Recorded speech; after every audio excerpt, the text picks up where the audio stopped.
stable opener. Yep. See if Tundra want to try and address this Underlord lane, because we have seen a lot of teams look to pick their carry up early on. Yep. And that they do. I was going to say, like, last time I think they were in this position, they went for the Slark, so this is already showing a bit of a change in mentality. Maybe they just like, okay, Slark's just not as strong here, whereas Ursa maybe just a bit more potent.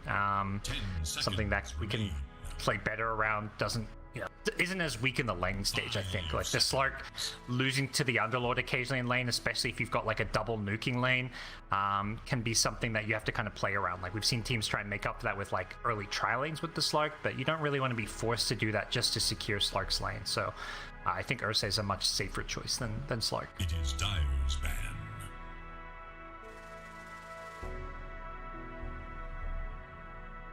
Radiant's turn to ban.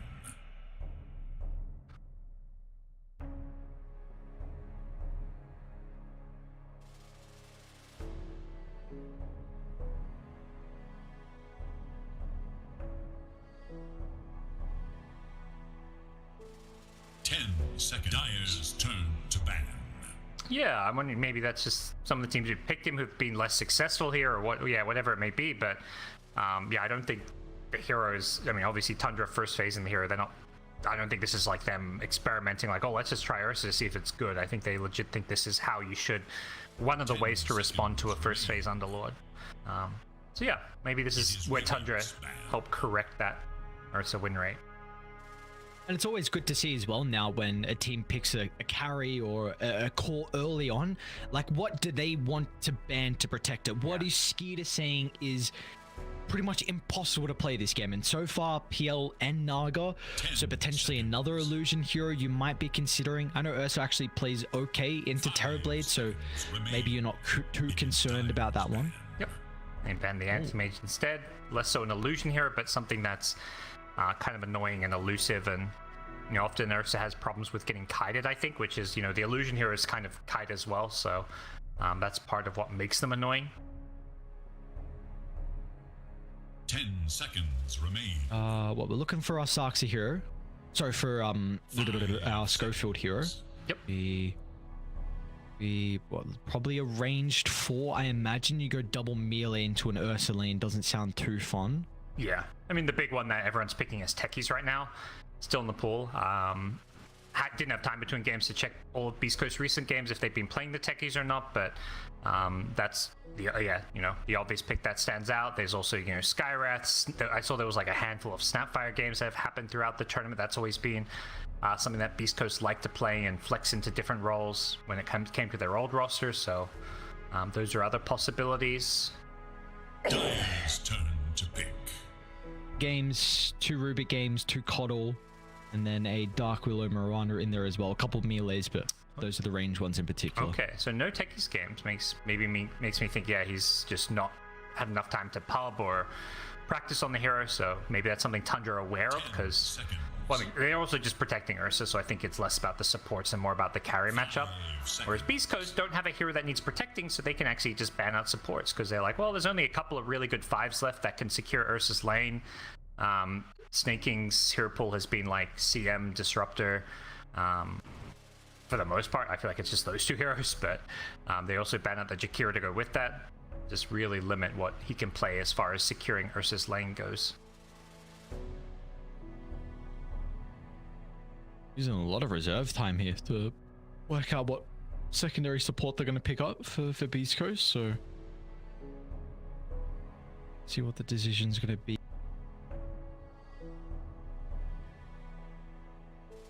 Mind for me currently.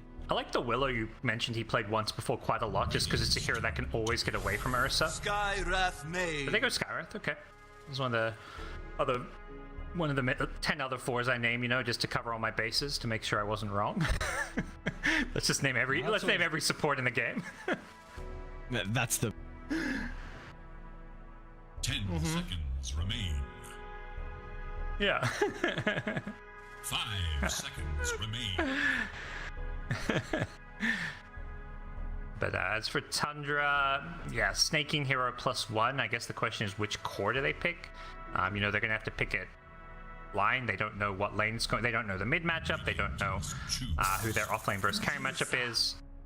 Oh god. But they're doing something completely unexpected and picking another carry. So one of these is not going carry. Oh Tundra, what are you doing to me? So the experimentation You don't like it? time, I suppose. Yeah. Well, I don't know where the Ursa is going. Yeah. Because I feel like you picked this hero to lane to the Underlord. Maybe the Sky actually makes that lane completely, really difficult. I'm not gonna try and predict what Tundra are doing. I have no idea. You have a Coddle Pugna probably support duo, which sounds like you have zero ways to make plays, zero stun, zero team fight. I'm gonna leave it up to Tundra to impress me. Yeah, hear me out. Look, this Medusa, how's she ever running out of mana? Like, chakra, life drain, like, unkillable Medusa. You can't make plays, but you also can't die. It's so funny because their bans are also really good versus Medusa. With you PL Naga anti-mage. Like, it's like... They were setting this up for sure. Like, we thought they were protecting Ursa, but they were just setting up for a Medusa pick. I'm guessing Ursa's going mid. I mean, I think Ursa mid with Medusa safe lane. With that said, like, there's probably some matchups that are bad for Ursa mid. Obviously, range heroes that just kind of throw nukes at Ursa is what would come to mind. But I think some, like, standard, like, Storm Spirit type stuff could also be pretty bad for Ursa. Maybe there's some weird, like, offlane Ursa I'm not aware of that's been going on as well. But... curious to see what they go for. Beastcoast pick one of their picks they've always liked a lot and get the Bloodseeker. I don't rate this pick that highly though. Like, I don't think it's actually that good against cores like Ursa and Medusa who just kind of hold their ground. Like, Medusa's not usually trying to run away. She's just looking to like, her problem is she doesn't have mobility. So Bloodseeker specializes at rupturing these heroes that look to, like, you know, your weavers and things that run around, your pengos. So Medusa's not really a rupture target. Ursa's like okay because he's running at you, but then you're using rupture more defensively because he can just as easily get ruptured and stand still, and anyone who comes to fight him, he just, you know, hits them back if they're melee heroes. So I'm not really seeing the value behind the Bloodseeker pick other than like the tempo this hero brings to the table, and you want a fast-paced draft when you're playing against Medusa. Yeah, and you should be able to, that tempo, you should definitely, I think you'll hit it because you've got a good lane pairing with the Frostbite to Bloodright, and Underlord and Sky is a trading lane. Like, they should be able to bring whatever Tundra throw in the safe lane down relatively low, so maybe you're just going to get a little bit of value out of that with the Thirst, and you could potentially take over, because K1 I think is, let's just say top 3 Bloodseeker. I won't say the best, because yeah, that's a potential stretch, but top 3 I think is a safe call. It is one of his better heroes, so let's see if they're going to be able to make it work. Dire's turn to ban. See if Tundra make this draft of theirs work. Like, which of these heroes is going mid or off lane? What kind of strats can they make around this? But it does feel like I mean, as we've kind of highlighted, there's zero playmaking. So picking a mid laner last makes the most sense. I think running either Ursa, as much as I said Ursa mid before, I actually think Ursa and Medusa is going off lane just because I think they just are so desperate for playmaking. And it's hard to get, like, 33 out of the offlane. I just don't think it's as easy to get a playmaker there as it is out of your mid lane. Come on, Parker. You're overlooking it. It's just simple. I think it's just simple, and you just go back to the old classic 2K pubs. Ursa jungle time, baby. Let's go. Ooh, let's go. Let's okay. go to the jungle. Let's run. There's all these new jungle camps now. I just need bring Iron Talon back or something. Like, we're good to go. Because I don't know if Ursa can play offlane into Bloodseeker Crystal Maiden. I feel like he's just going to get out-traded from afar, and then you'll get to the stage where Bloodseeker's just going to chase you down. You don't see your mid matchup as well. So Beastcoast, if it is going to be Ursa mid, they can address it. So... I don't know. Yeah, maybe they get really crafty and just go for another flex hero here, which makes it even more difficult for Beastcoast to know what the hell is going on. Yeah, I mean, if something that can flex between...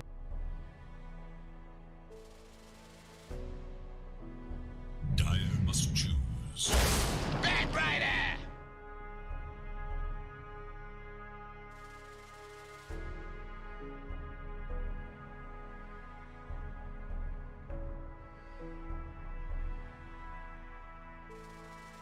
really think of Tundra.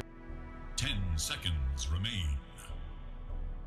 Like, you kind of have to with Tira being broken for quite some time, but let's see how Beastcoast are going to address it, because they don't have a lot of reserve time left.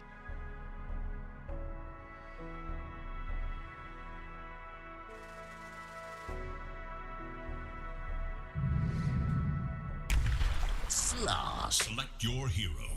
Make the ultimate choice. What the hell? Alright, who's playing Dusa? It's an offlane. No way. Oh my god.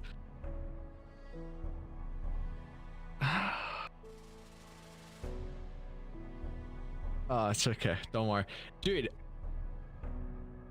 We are both clueless, but we're learning something this game. Look at this. They got Coddle and Pugna to make Medusa invulnerable.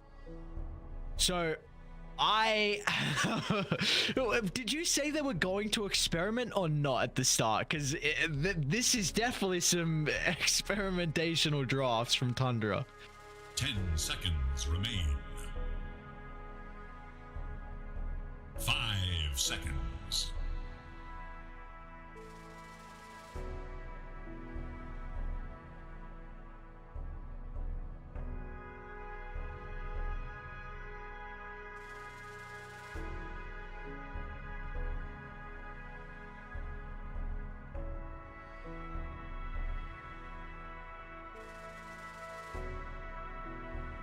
Yeah, there's something that they've got clicking. Honestly, I think Tundra have been. This again is being said because we've casted. This is our 5th Tundra series, so we've had the opportunity to cover a lot of Tundra games. But I think they've been one of the teams I've been more impressed with their ideas coming into the major. I really feel like they were the team that pushed the Coddle 4, which we're starting to see a lot of other teams play. And they were at least the first team we saw with Nine's different build on the mid Alchemist with that Phase Boots, Armlet, and Blink. So there's some other builds that are going around, but that's been the one I've been most impressed with. So Tundra, no surprise, this is a team we've always said it. They're very, very nerdy. They've got a lot of different strategies. The fact that already 2 are looking incredibly strong. Now this could be a potential 3rd. Imagine if you have to watch out for an offlane Medusa in the playoffs. That would just, what the hell do you do then? Well, like, well, you got to worry about an Underlord, a Doom, the Beastmaster from 33, and now there's a who would even play Medusa. So I have no idea what we have in store for us this game. I feel like a lot of the end of the groups is to like try to strike fear in your future playoff opponents.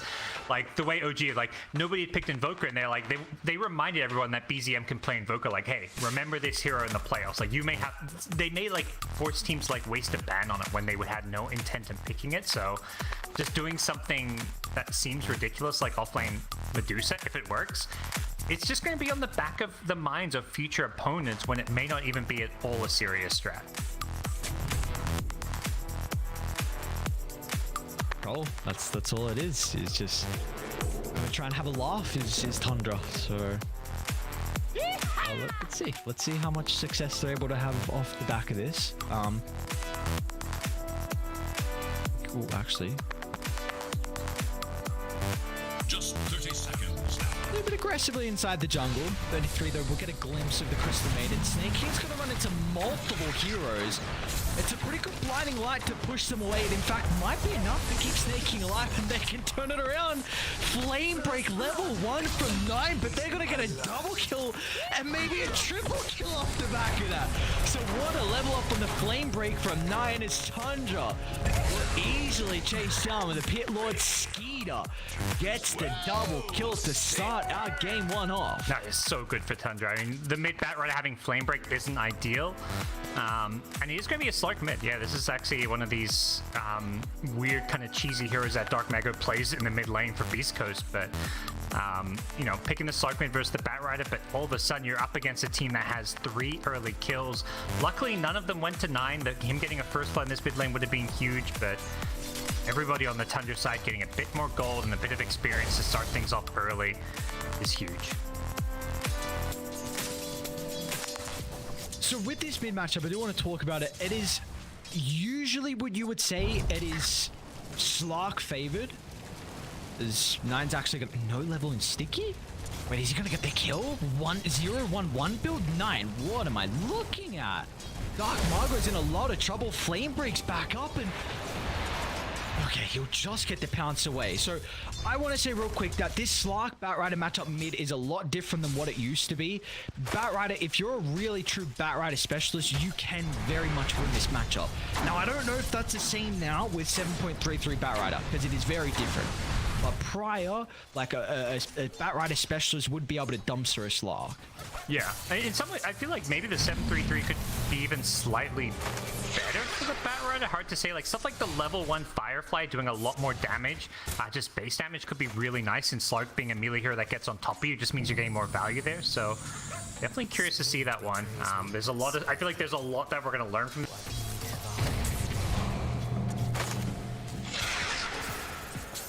Stuff like Medusa going, straight into the phylactery, it looks like, as her first item pickup. Getting all those extra early stats and increasing her mana pool, and like stuff like this is just like, this is just new tech that didn't exist before. He's trolling me.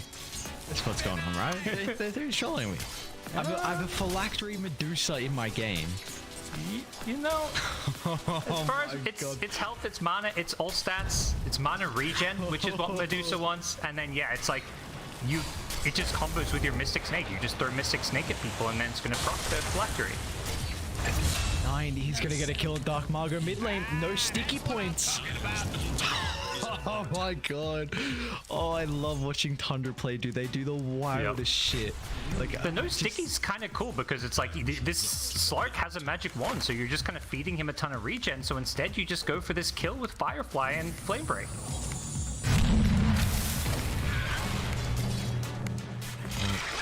How's bottom going? That's this one going to the right. Is it going normally? Normal lane, right? Yeah, like and Sacred's 11-2 compared to the 10-1. So I guess the one nice thing for Beastcoast, you'll always be able to fight underneath the Firestorm, but whenever that's not available, it'll be a bit more difficult for you to play against the Ursa. Definitely the most normal of all these lanes, and one that so far seems to be going just fine for the Underlord, getting free farm more or less. They're doing a decent job pressuring Skitter in his health, but don't think will be... It's a pretty hard kill to get. If anything, maybe it's more likely going to be like a support who steps out of position and goes down.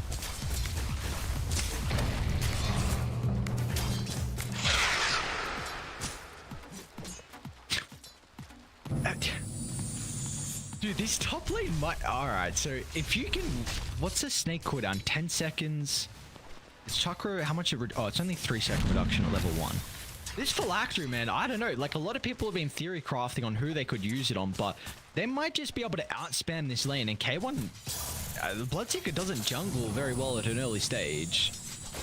Yeah, this phylactery is... It's so much damage if you get it, like, really early on. Like...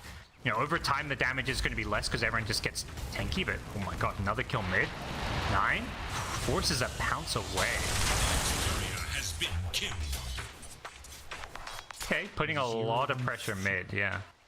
0-1-3 build, and he's got a double bounty. Oh, he's loving life. Oh, they forgot him. So 9's like, alright, I'm pretty much back up to full. I guess Dark Margo's going to be able to get both the water runes at least, so they'll take that away from the Batrider. Yep. That definitely didn't need those bottle refills, so a lane where Batrider is at least holding his own and going even so far, and he's going to actually go for that bottom water rune as well. Dark Margo pounces for it, but this may just be a dead Slark. He used Pounce to steal the rune, but he's going to die for it. Oh my lord. He only has himself to blame there. I don't know. You just got to give up the water rune there. If you want that water rune, you got to go before back comes back. So that was just a bit of a feed.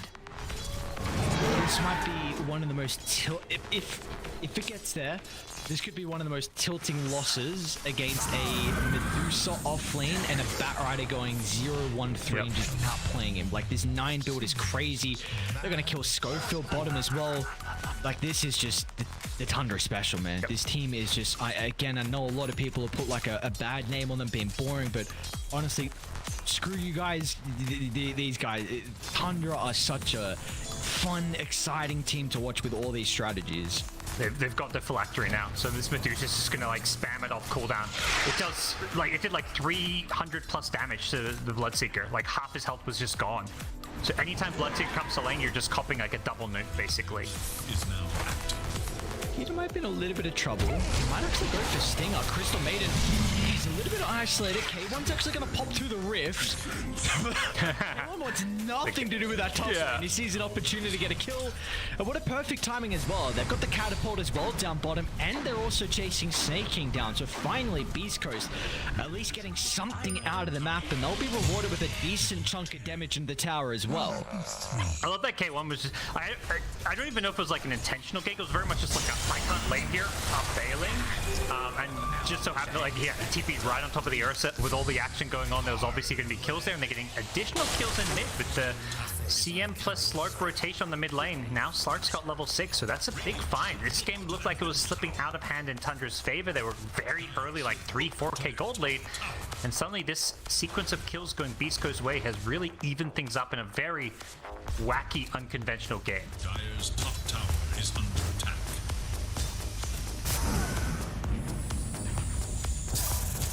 I'm all down for this unconventional game because we've been getting kind of the same. We've just been getting some very one-sided games. So at least we've got. If this game is one-sided, at least it's with some really random heroes that we get to experience. Like 33 is going Boots of Travel next, who is probably dead. Actually, he's Troubles here. Whoa, 33 is not dead. He's got the boys. Skeeter's gonna jump in as well. And all of a sudden, with multiple heroes on Tundra, they probably won't be able to protect Saxa. They'll just take down Sacred instead. 33's got so much damage with that third point in the Mystic Snake and Dark Margot. We'll finally be able to secure the kill. Can't get any more out of it though on the Slark. They want to re-engage. Slark just maybe wants to heal a bit first. But with just 2 heroes up here, they really need a +1 to TP and just TP's away before the pounce line. But that means 33's alone. So Stone Gaze and run.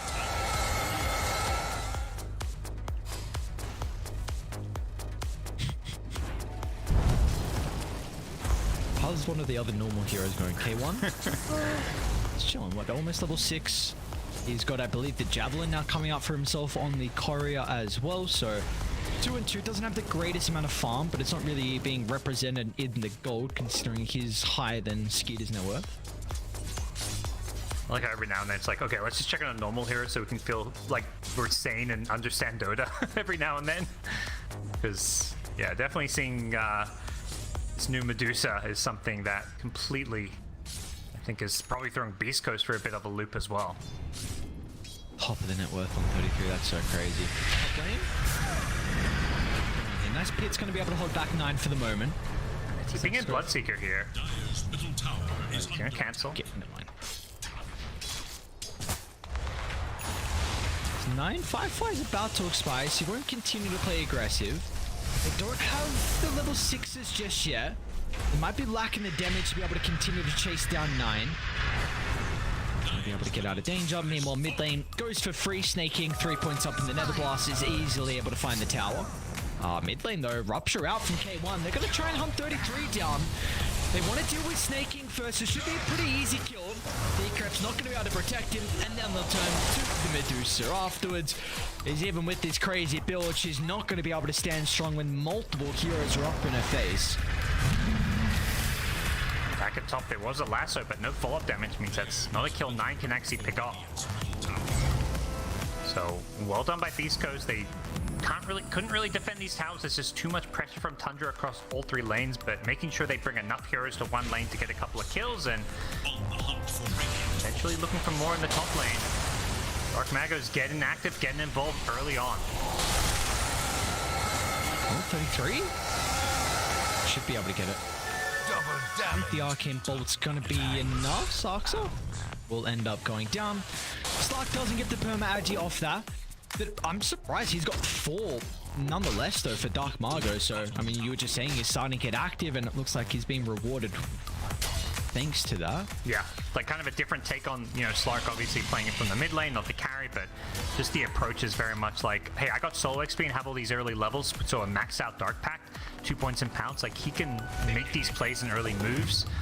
Fight with the 2 supports like CM and Skyrath, the 2 supports that do not want to just have a passive early game.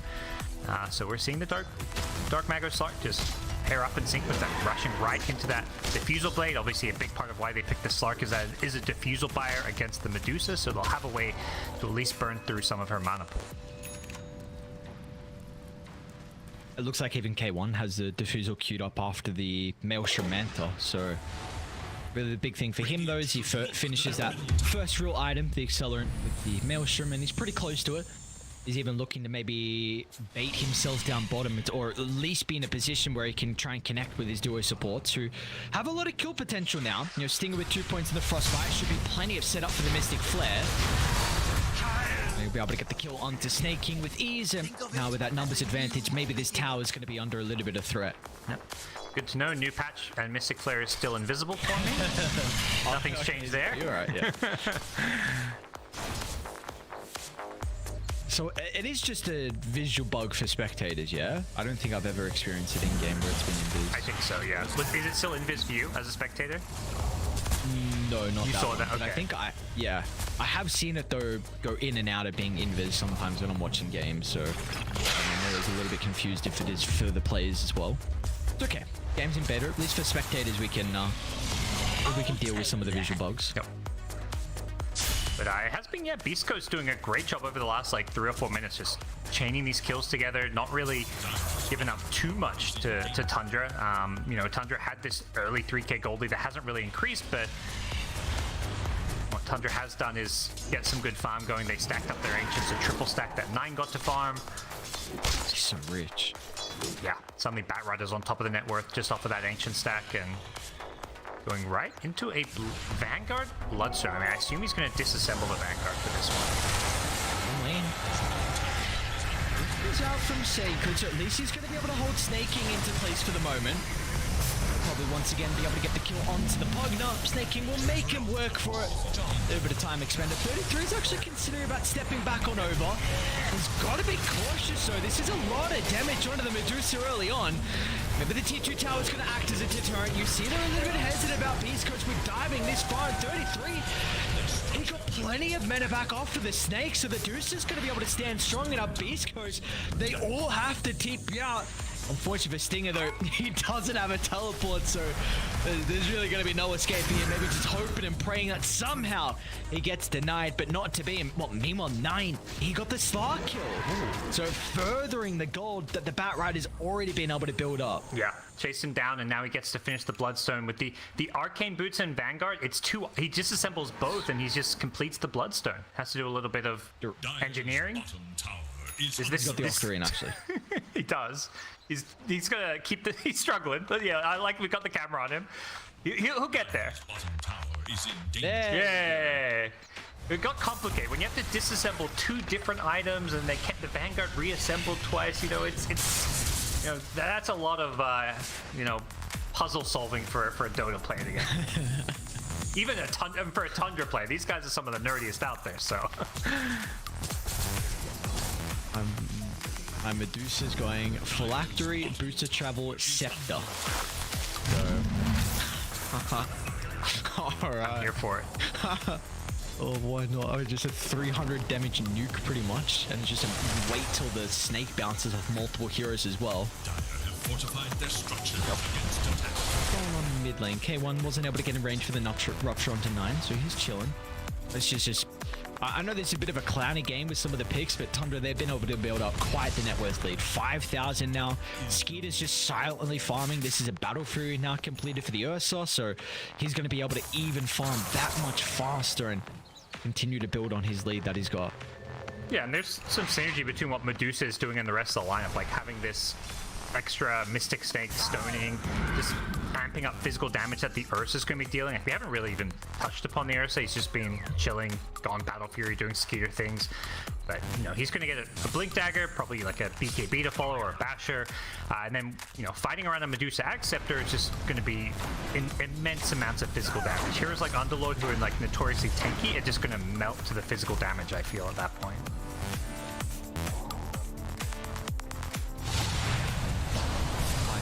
Do a whole lot for Sacred. He'll stop some of the other damages. Meanwhile, again, when Snaking just feels like he's the punching bag for Tundra constantly. Doesn't matter what game it is and what draft they have. It's another death for him, up to 5, and importantly, another stack for Dark Margot. getting him closer towards the Acro Saber. But this is really this kind of big window you've got for Beastcoast now. This next 4 minutes of nighttime, you need to get a lot done out of the map. Yeah. Put the pressure on, you know. Ursa's got battle here. He can join these fights, but he's not really at his strongest. So there is a bit of a window here to make some moves and make some plays happen. But Tundra just going to walk themselves into the Roshan pit. So East Coast maybe caught wind of this and make a beeline towards it and try and force that fight, but they are not in the neighborhood.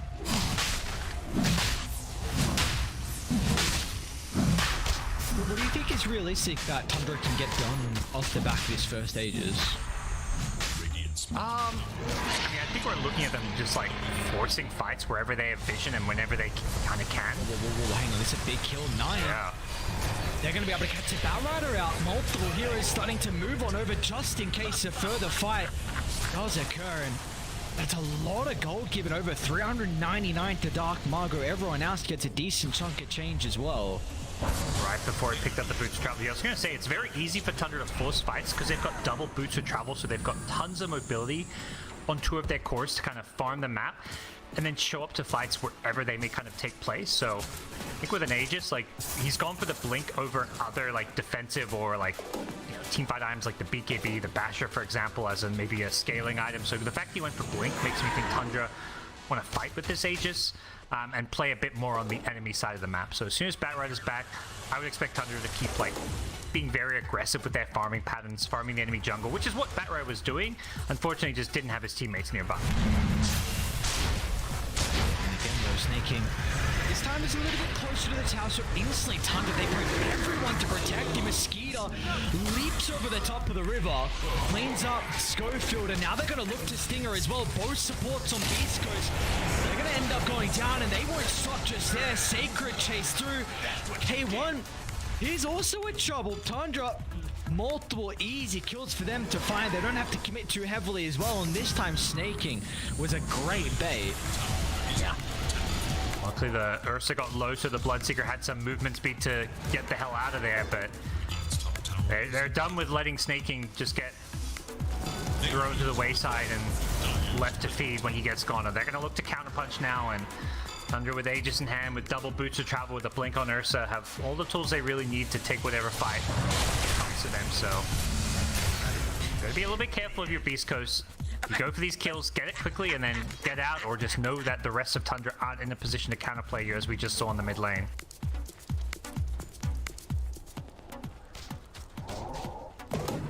They're gonna maybe think about 9 bottom. Looks like he's already dealt with the Creed wave though, so he's gonna be able to step one out. Once to get the extra fight, Dark Margaret did get a glimpse of him. Yeah. Let's see if he's gonna find the angle. Firefly will soon expire, so this is the window they've got now. They're going to be able to utilize that perfectly, even making sure he'll go down with Sacred TPing in. Just great use of the nighttime. It immediately queues up a Boots of Travel on death. He's like, okay, I need this. Like, sorry, not Boots of Travel, BKB. That's what I meant to say. But yeah, like right after dying, he's just like, this is a must-buy item. The Skywrath is just eating me up, and being eaten up, they find another kill top. Dark Mago has just been fantastic on this Slark. So active. 9 perma agi stacks already. Just going from one kill to the next and keeping East Coast in this game.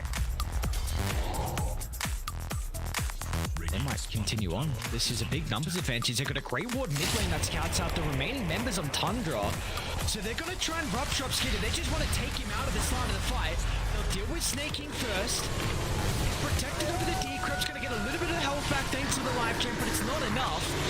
Now the respawns are starting to come up shortly, so Beastcoast, you've got to be cautious about how long this fight breaks out for. They'll deal with the Aegis early on, but can they stick around for the second round? They're going to try and layer down some spells off the back of the respawn, and the Enrage has already been used, so Skeeter's going to be relying on the Stone Gaze to help get him out of the river, and that might not be enough as Beastcoast finally able to catch a break, getting a big kill onto Skeeter's Ursa. Now they should be able to get the tower along with it, or the Tundra.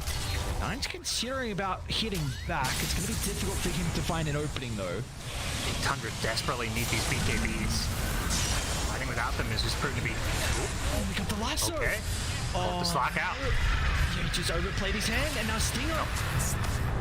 He's going to get caught out as well. I mean, that was a big opportunity. That net worth lead was down to 2k off the back of that first real engagement. They were almost going to get the tier 1 tower, but just Tundra.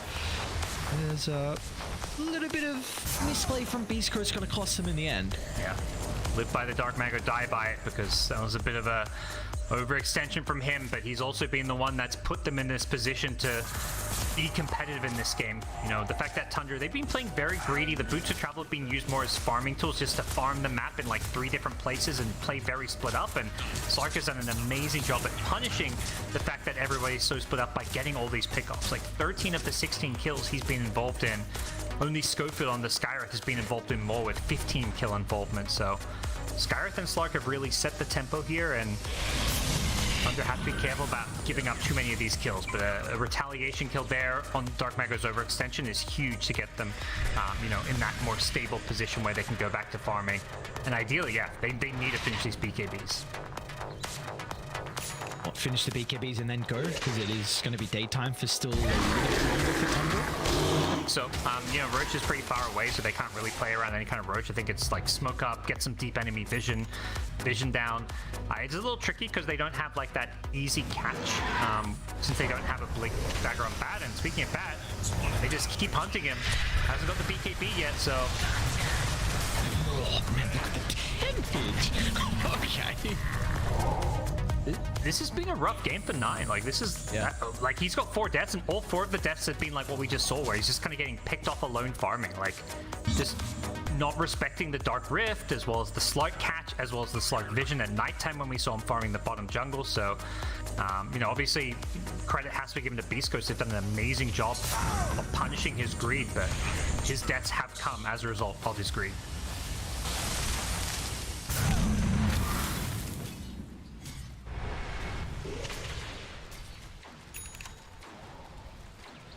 $33 is like, maybe now it's time to go for a bit more of a normal item. He's going to be queued up after the Scepter. This is more what we used to. Yeah, you know, no crazy stuff. Back in the common build for the poor Medusa. We'll see how he's going to be able to continue to scale. Very intrigued to see that one play out, but at least for Beast Coast, able to find a pretty big tower. They're still going to be cautious. Skeeters in fighting set, but the BKB completed. Rupture's going to help get them some separation. Do they want to stick around though on Beast Coast? Dark Margot, beautiful timing with the Dark Pack. Able to get rid of Nine's ultimate, but looks like they've had enough with this small skirmish inside Tundra's territory. Dark Mago learned his lesson from last time to be very careful when fighting and playing around this Bat Rider. Any less on him could be disastrous, so timing on the Dark Pact, and both teams able to disengage. Still got both the supports smoked up on Beast Coast. Let's see what they're going to be able to do. And Stinger's got a ward, so he might look to try and place one to set up for an eventual fight. Where are they rifting to? Oh, bottom lane, 9 again. Still without the BKB on the Bat Rider. We've been asking for it for such a long stage, but that's another death, and this was all set up thanks to that high ground cliff ward. Using this Dark Rift just so aggressively, so effectively. This was such a big buff to the Underlord, that 10-second decrease on cooldown. Aggressive jump from Skeeter. No. And Rage is used early on as well, so now he's only got the BKB to play with inside the team fight. Dark Margo's going to pounce on him. Skeeter's in some trouble. He's going to look for the TP out. They'll be lacking the damage. Just snaking. The medic, of course, always in a prime position to be able to keep his cause alive, but maybe snaking with a sacrifice as a result to that, but he's done his job. Help Skeeter get out of danger. There'll still be some stacks though that Beastcoast are able to find nonetheless. Great controlled aggression from Beastcoast. They're not overcommitting on any of these kills. You know, Ursa understanding, like, I just got a BKB TP out of this one once the Enrage was down, and the second the Enrage was used, that's when Beastcoast do commit. Like, okay, this Ursa's vulnerable, let's go on him. They force the BKB, and Ursa, if he doesn't TP out there, is just completely dead, so... Beastcoast in a position where they can control maybe Roshan when it respawns. And it's nighttime once again, so this big advantage goes their way with the Slug Vision. Reward though. Sentries finally been held from Dark Margo, so seems like we're in a bit of a scary stage of this game. Honestly, I must say, I know they're experimenting, but we're not really getting too much impact out of Medusa in some of these fights. I don't know if that's going to change with them playing 5-5 and maybe with different outcomes and different start to the team fights, but yeah. I'm curious how it feels like they can actually team fight now because they've got BKB on Batrider. Like up until this point, it hasn't really felt like they've been team fighting with their key items. So now that they've got them, if they can structure a team fight with Batrider in the front lines with his BKB, finding a target to go on, the Ursa following it up, I think that could be a lot better for Tundra. He's just going to get blown up, and again, that was the ward that the Slark just ran past prior, so didn't scout out that his Shadow Dance was popped, and well, that's going to mean K1 gets blown up as well as Roach spawns. So Tundra, they're probably going to be able to get this without a contest from Beastcoast. That's huge, yeah, because I actually thought this was very likely going to be Beastcoast's Roach. Beastcoast smoke up, they're headed towards the pit, but Ursa, as always, kills Roach incredibly fast, so I don't actually think they're going to be here in time.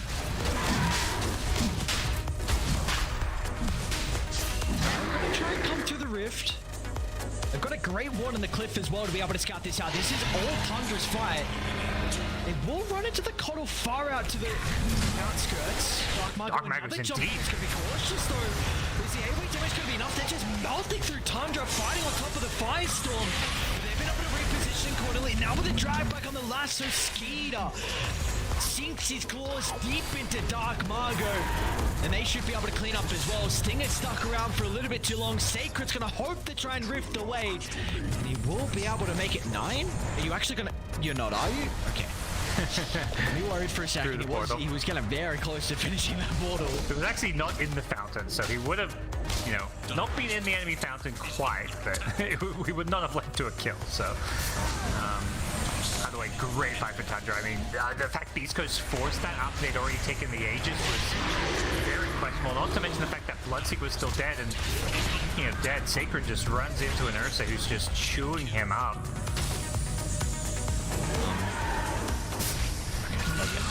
So there's no way this man escapes, and to be once again Skeeter seeming to be unstoppable at this stage. At least you have the Bloodseeker back alive, so let's see what they're going to be able to do with it. Making the initial target for the moment. Dark Margot is going to be forced to use all his power charges to reposition. Drops her out, but it's on the Slark. So meanwhile inside the middle of the fight, they've got the lasso. So again, Dark Margot will not be able to escape. It's all on the back of K1 to turn this fight around, but he's getting kited around the tree. Snaking goes. K1 won't have an opportunity to even kill a support as Tundra up to a 13,000 net worth lead now. Yeah. Everything just came together. I mentioned how important this Batrider BKB is. The second they get it, you know, they find a pick off on Bloodseeker, they get themselves Roche, they then win back-to-back team fights, and it's just been a game changer for Tundra, who can play so much more aggressively when their main frontline initiator has that BKB to bail him out against, you know, primarily the Skywrath Mage. The Skywrath Mage has just been like a guaranteed kill on one target every fight, so for Batrider, just you've got to survive that Skywrath combo.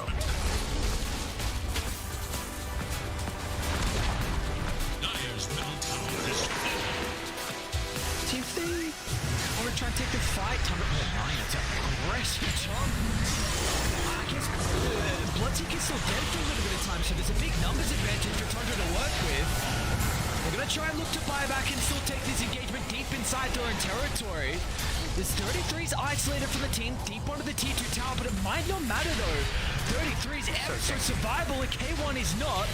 Death Shroud's going to buy him some time, but as soon as he steps out from the cover of the Shroud, K1, he'll still go down. The BKB was on cooldown, it's finally back up, but it's just too for him. And never even cleaning up. Tundra, oh my lord. There was a couple of missteps throughout the mid-game, but ever since then, this game has gotten very much out of control. Medusa with a 3k mana pull with the Octarine Core now. It's absolutely insane. Still the enemy Tormentor, get themselves the Axe Shard on Coddle, so they now have a recall to play around. Wow, it's a very useful spell. Okay, 9 goes down. Well, they get the punish on Dark Mago. Haste Top as well. Should be okay once he picks up the haste. Unless he gets perma-bash with Blink shortly. He's even considering about going back in. This kind of boy, hey, this is super ballsy. Dark Margot, man. All right. He didn't even use the haste. He's like, I'm fine. He knows his limits though, so we'll see. At least they don't get anything more out of the couple of kills they got, just that T2 tower. He's still got the Fury swipes on him, but Skeeter is a little bit too far away to jump as well. Now with Abyssal, I mean, if he had that prior, that's probably a dead Slav.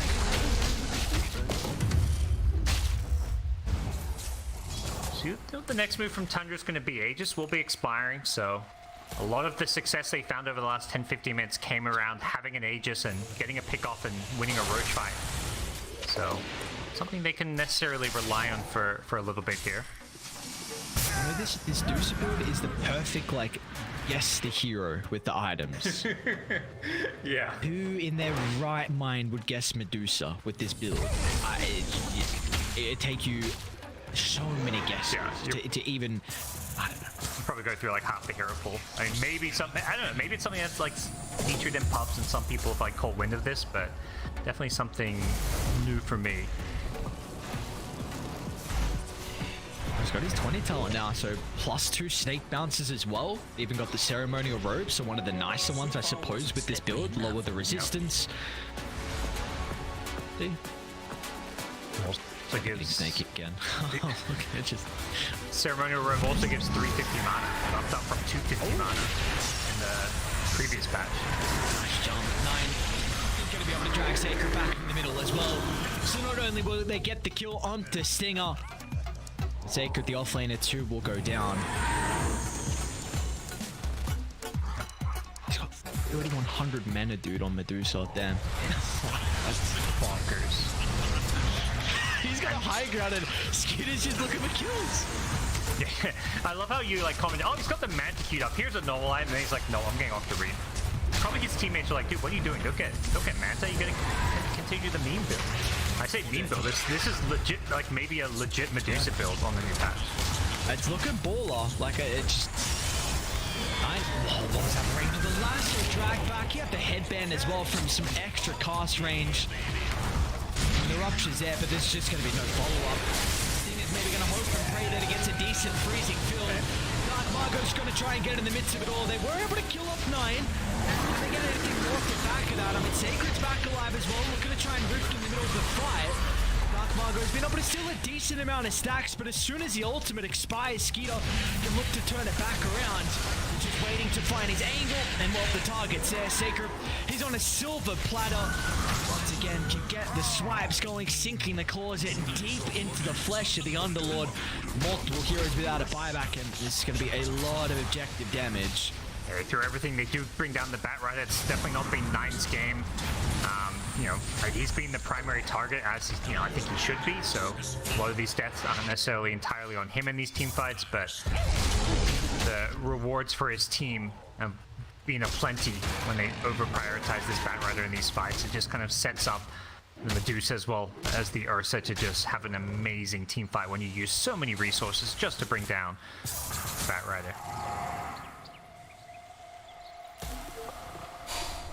We got to keep in mind as well, like, Nine even went for a bit more of an unconventional mid build, remember, like it was at least 113, may have even been a 114 build, so it's just very cool that we're already seeing a little bit over a week in the patch and Tundra have just some wild ideas about heroes. Yeah, they not afraid to try some new things too. Like, I don't imagine Nine has had that much time to play mid Batrider in either pubs or scrims, so and it's definitely one of those things when you read the changes, you kind of have to play it to feel like how much damage you do with different builds. You know, you can study the numbers and, you know, obviously calculate certain things and feel like, okay, Firefly is actually more value than Napalm now, for example, but until you play it, you just don't know when you have those kill openings, because you really go to so much a game of feel. 100% agree. 33 is at least going to be able to get the Bloodseeker Core. It didn't buy anything out. In fact, I don't know what it was doing. It didn't have to let it go. They caught out. 9. That's Sacred once again. Great smoke from Tundra, just a cross map sweeping through side Beastcoast's jungle. Able to run into the Underlord, so that's going to be a 4v5 now. And meanwhile as well, Dark Margot, he's on a 33. 33 doesn't give a shit, dude. He's got the backup. He can stand strong. Dark Margot Nothing they can do. They are just so far behind. Oh, we jumped into the dead end spot. Cage, yeah. Okay, nice horse, but 9, he's still got the free pathing. Gonna be able to leap over to the top, and the boys, they can fall in pursuit as well. K1, he ran it and instantly ran away. Like, thought otherwise of this attempt, it's not gonna work out, and now with him stepping too far over, he's gonna be buried inside his own grave as well, and we are getting towards a territory. They're looking to try and maybe think about our second game. Schofield scattered out Roche, but doesn't really do much for him or his team. And they know, well, because of Roshan, they know he's there. Roshan was running back into the pit, which means somebody pulled it out. So they actually figured out he was there because of Roshan's movement, which is very big brain by Tundra. And they're going to ignore Roche because they see an extra kill they can maybe get here. Shadow Dance has come off cooldown though, because the fight went for so long. Looks like they'll just leave Skitter to do it. Butterfly Ursula, he easily solos Roche here. Immortality! They're setting up bottom? Something they're gonna have them to say. Push back, Skeeter's here. Apparently they got the use of the recall. Now there's gonna be no escape, so they got the Aegis, got Refresher Shot, and she's on a Skeeter along with another kill. Not bad at all. He committed. Okay. Lincoln's, I think, got rid of the lasso. 37 Nah, dude. What is that cooldown? 37.5? Oh my god, okay. Well, good Yule timing. They're gonna force this go for the high ground now. Aegis, Cheese, Refresher Shot, they've got it all. And they're not gonna have the members shortly. Looks like Dark Margot's in some trouble. We'll try and activate the Shadow Dance. It's just time for Tundra. If they can't hit the heroes, they'll just turn to the buildings instead. Why not? Nine's gonna find an angle. Double lasso, drive back, Skier. Oh, just free fruit for him to claim. No escaping for Beastcoast. One last attempt's not gonna go their way. Tundra. Man, what a crazy drop, but the fact that they are able to execute it as well to an incredibly high level just showcases how goddamn strong this team is, and the form they're in as well is remarkable for Tundra. Yeah, they're playing some great Dota. I think, you know, coming into this major, they've had some tournaments, specifically the Dream League, where you've kind of mentioned their results where they just didn't, you know, look like TI winner Tundra. But here in Berlin, they look like absolute top dogs once again. So definitely a team to be afraid of for anyone going up against them in the play.